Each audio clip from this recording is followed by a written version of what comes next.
Мій позивний ВЕЛ, посада стрілець. Скажи, як починається твій день на позиції? Ну, загалом ми ввечері заїжджаємо, і коли ми вигружаємось, ми з потребами рушимо групою до позицій, заходимо на позиції, відразу вирішуємо, хто йде на СПшку, а хто відпочиває. А що таке спешка? СПшка – це спостережний пункт, там, де ми дивимося в сторону фронту, щоб ворог не підійшов до нас. Ну, Дум, стрілець. Зазвичай я просипаюсь, міняю свого побратима на позиції, веду спостереження, потім інженерні роботи за можливістю, якщо є така можливість. Та й в принципі все. Скандинав, старший кулеметник. Починається сонно. Дуже сонно. Ну і цікаво. І далі? Ну що далі? Заступаєш на СПшечку, дивишся, відкриваєш баночку Кока-Коли і просто кайфуєш від життя. Скажи, в тебе є таке поняття, як сніданок? насправді ні. Взагалом в голові є, що там є сніданок, є обід, є вечеря, там, але у нас у всіх немає такого, що там ми їмо сніданок, ми їмо обід. У нас загалом, коли є можливість їсти, тоді їмо. Немає, то не їмо. Я зазвичай їм на позиціях це лаваш, соус, там, наприклад, зараз я взяв тартар. Потім слайсами сир беру дольками, плавлений, і сосиски. І ще взяв хліб тостовий. Я беру з собою енергетики. Багато.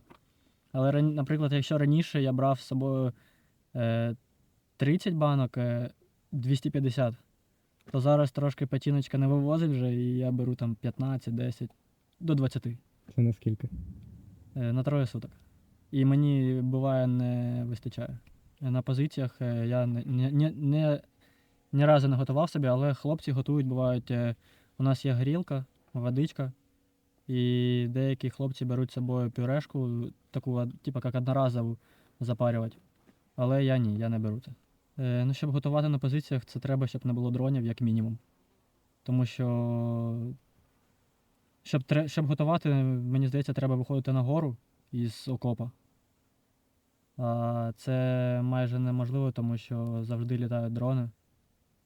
І навіть якщо ти почнеш щось готувати, то прилетить якийсь дрон, тебе зрисує і може нагодувати чимось іншим. Наприклад, якоюсь саморобною СВПшкою. Сніданок є, але він може бути не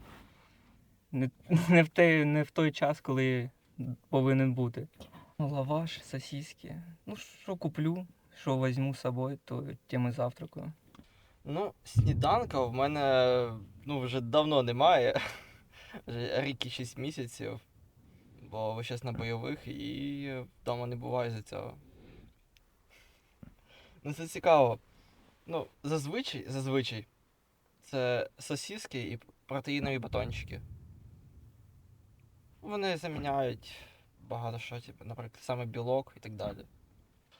Готую я достатньо часу на позиції, і це саме вкусне, що зробив весь всесвіт. Це пюрешечка, мівінка. Це чиназис. Особливо таке береш пюрешечку, заливаєш кипяточком, засипаєш сосисочки, заливаєш плавним сирком і персик. Складнощі приготування їжі, вони завжди є, як мінімум. Це грязні руки і умови. Бо ти таки готуєш, все чинали, все так гарненько, спокійненько. І десь тако за брустером падає така 120-ка, яка заставляє все, що на бревнах є, сипатися мені туди. І це така, знаєш, міні-проправка. Які неочевидні речі ти береш з собою зазвичай на позиції? Ніякі, тільки саме потрібне. Нічого такого непотрібного я не беру. Це вага, це ще нести не треба. Тому не беру. Ну і ще одні речі я беру такі цікаві, як Кока-Кола, Sprite. Ну, сок, ну сок. Без соку ніяк. В наш час сок це святе. На жажду убирає такого на раз-два. А так, то батончики, сосісони, хліб. Та й, звісно, пюрешечка дитяча. Ну, ми ж зрослі мальчики.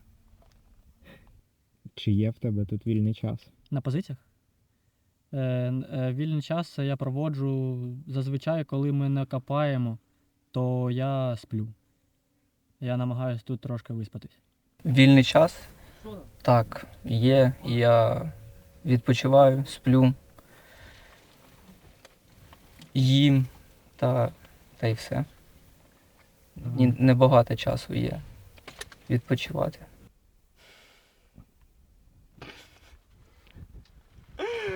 Ну, як мінімум. Буває, просто сам собі говорю, заходжу в галерею, дивлюсь на фотографії своєї дівчини і починаю сам собі говорити. Як життя в мене сталося, що я тут, а вона там. Що скучно жилося, мені називається. Яка зазвичай тут погода? На позиціях погода загалом жарка дуже, якщо брати літо. Але на минулому виїзді був дощ. І це було дуже круто, насправді.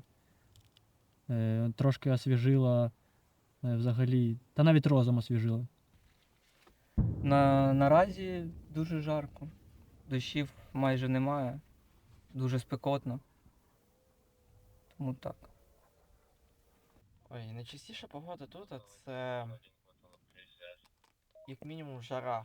Бо порівняти температуру, наприклад, в Києві і в Донецьку, це, наприклад, в Києві буде плюс 30, а в Донецьку буде плюс 35, плюс 40. Хоча буде синоптику писати 31. Але в ітозі ти приходиш на позиції, дивишся на градусник, а тут 35-36 градусів. Ти такий клас. Так само і ночі. Наприклад, в Києві хай буде плюс 15, а тут буде плюс 10. У них, температури так скачуть, днем жарче, ночі холодніє. А ти був колись в Донецьку? В Донецьку, в самому Донецьку ні. Ну, в Донецькій області так. Зараз і в цій Луганській області. Красивий ліс, звірки, пташечки цвірінькають. Оленей бачу. В тебе вдається тримати тут зв'язок з рідними, може, дівчиною, друзями? Дівчини нема. Ні, зв'язку тут нема. Інтернету зв'язку тут нема. А як ти зв'язуєшся? Ніяк. Зв'язуюсь вже, коли ми приїжджаємо з позиції, тоді відписуюсь. Угу. А там десь, може, на Starlink десь тут ходиш? Тільки коли уходимо з позиції, так, на ВОПі, можу зайти на інтернет, написати чуть раніше, чим я приїду. На жаль, на моїй позиції я не можу зв'язуватись з рідними та друзями, тому що у нас немає Старлінку, а на інших позиціях є. Але я дуже рідко туди ходжу, щоб зв'язатись з кимось. Зв'язок з родиною і з друзями я тримаю тільки на РЗ, бо тут на даний момент немає можливості, бо в мене і режим польоту включений, і геолокація виключена, Старлінка на позиції немає. Максимум, що я можу зробити, це сходити, наприклад, на ВОП той самий. Просто щоб, якщо в мене вже щось сталося, чи реально я можу якусь срочну інформацію передати, то я тоді вже піду. А так, зараз на позиції і зв'язок тільки маю на РЗ. Що ти вважаєш найважчим в службі? Найважчим в службі я вважаю, мабуть, підтримування дисципліни. Тому що ми хоч і воюємо, але в нас є навчання, і все це планується там по розпорядку майже з 6 години ранку, і тому для мене, наприклад, це важче. Саме дотримуватись цього розпорядку. Але я намагаюся і дотримуюсь його, але це важко.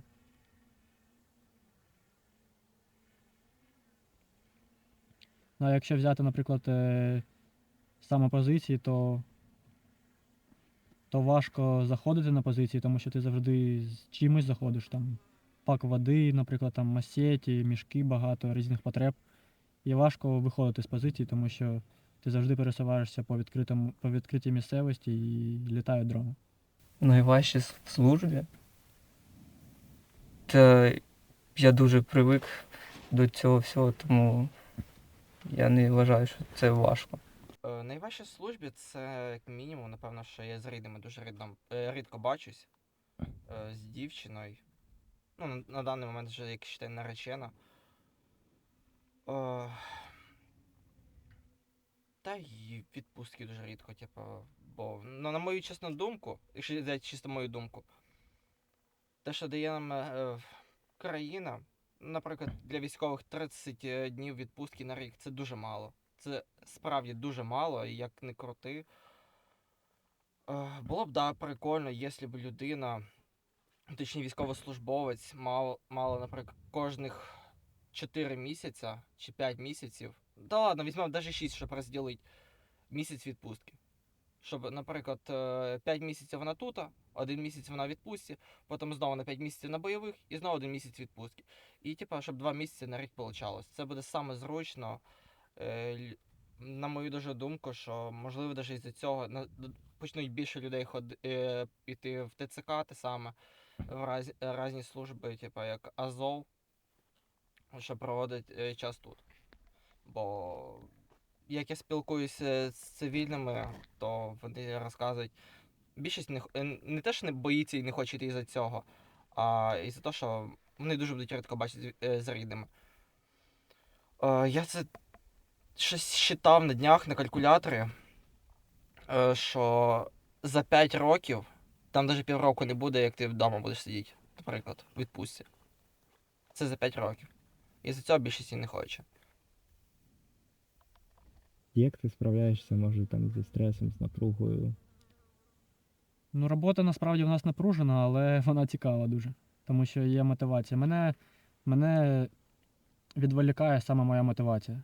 Моя мотивація це діти наші, діти нашої країни. Тому якщо мені дуже становиться важко, я просто в голові в себе прокручую ці думки про те, що є діти, які вже там, наприклад, загинули, які мали право на життя, або ті діти, які зараз живуть в час війни, які мають право на нормальне життя, в яких батьки або брати зараз воюють.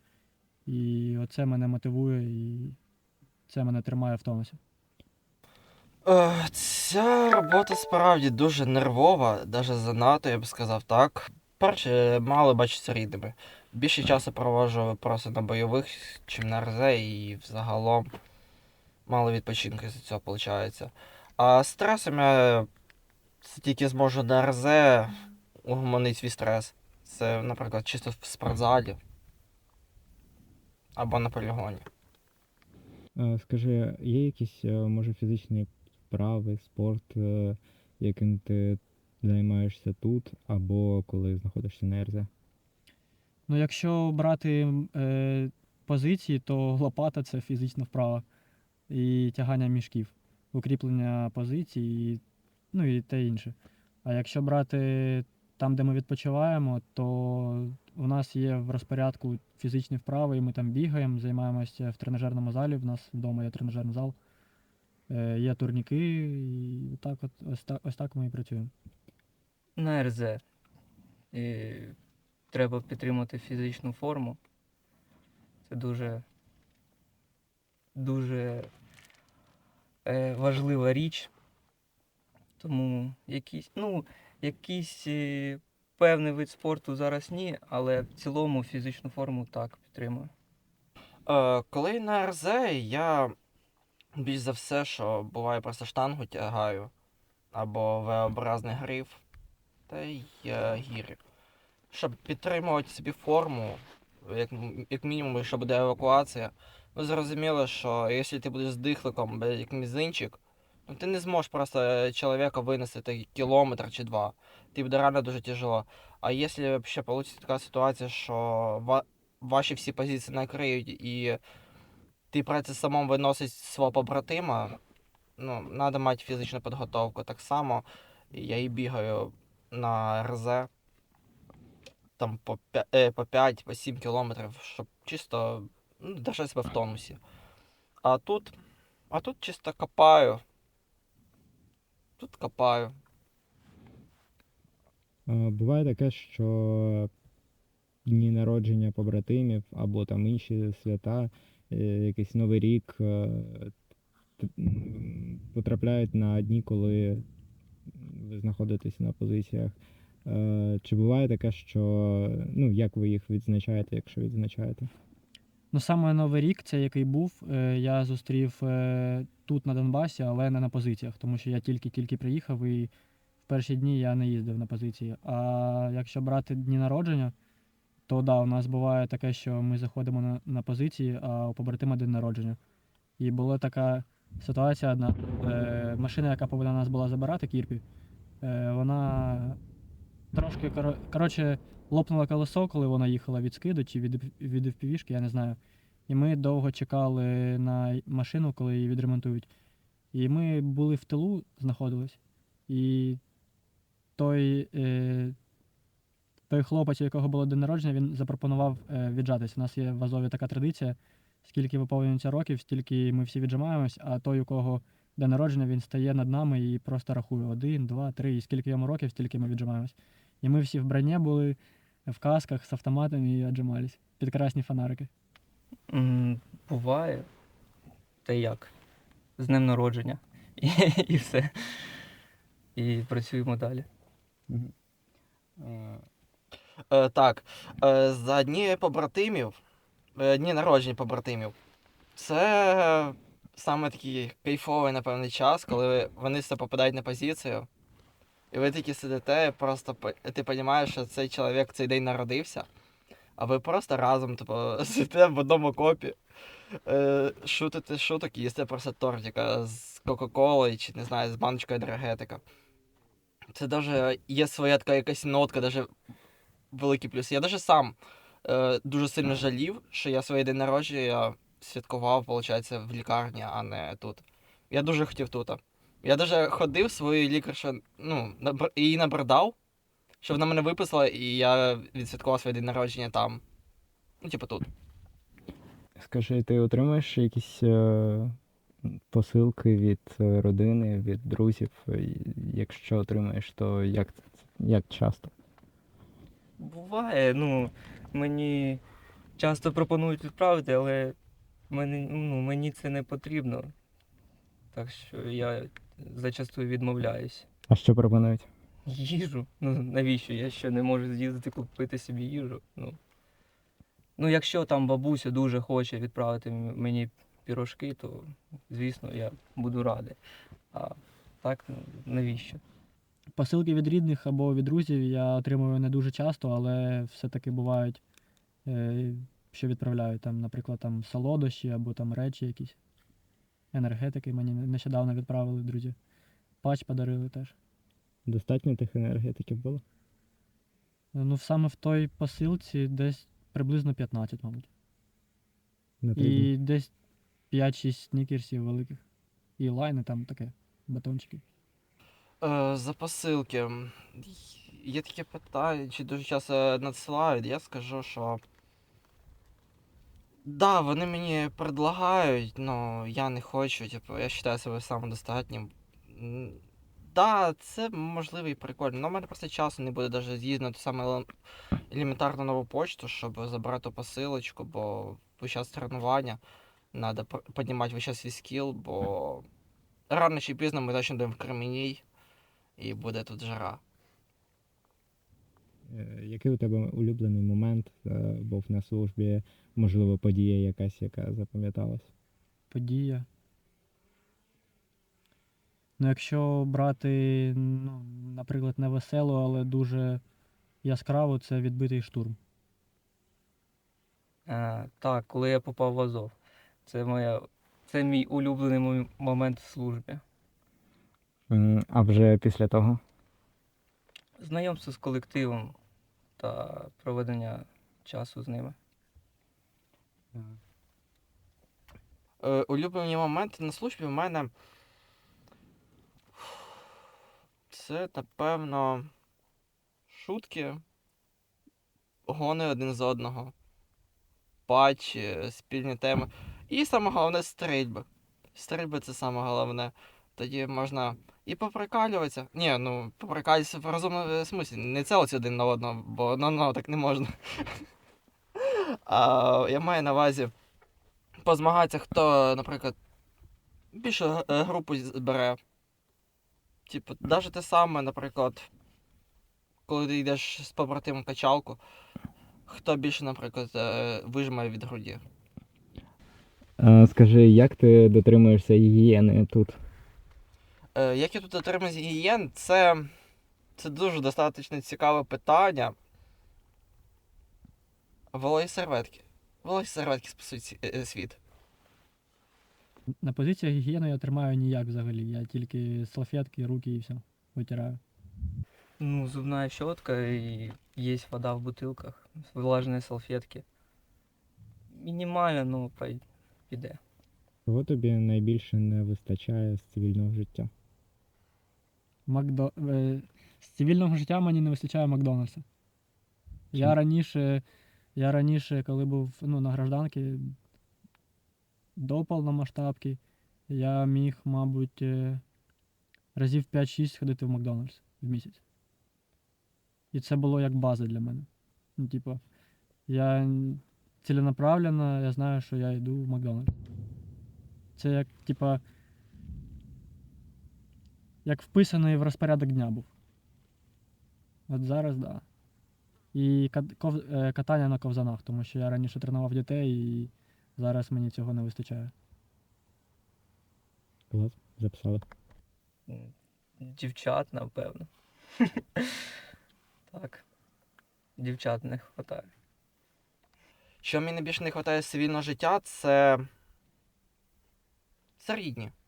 Це рідні, друзі, дівчина. Все. Типа. Ні, ладно, друзі. Друзі. У мене і тут друзів вистачає, і тут справжні друзі, бо я бачу, як. Я просто впевнений на них на 100%, що навіть якщо я за 300 чи за 200, вони будуть готові, наприклад, своїм життям пожертвувати, щоб винести, наприклад, мене, якщо будуть 200. Так само і 300, бо була одна така ситуація, коли наш один побратим був 200-й біля російських позицій, і прийшлося його витягувати. То вони зробили маленький такий рейд, щоб його витягнути. Там до російських позицій, скільки там було приблизно? Метрів 30. Метрів 30. Ну, і вони його витягнули, бо треба було передати було тіло рідним. Так само я впевнений, що якщо навіть я не маленький мальчик, большой даже, но я впевнений, що навіть самий слабкий з наших буде старатися по максимуму витягнути мене, бо ми своїх не кидаємо, ми своїми до кінця.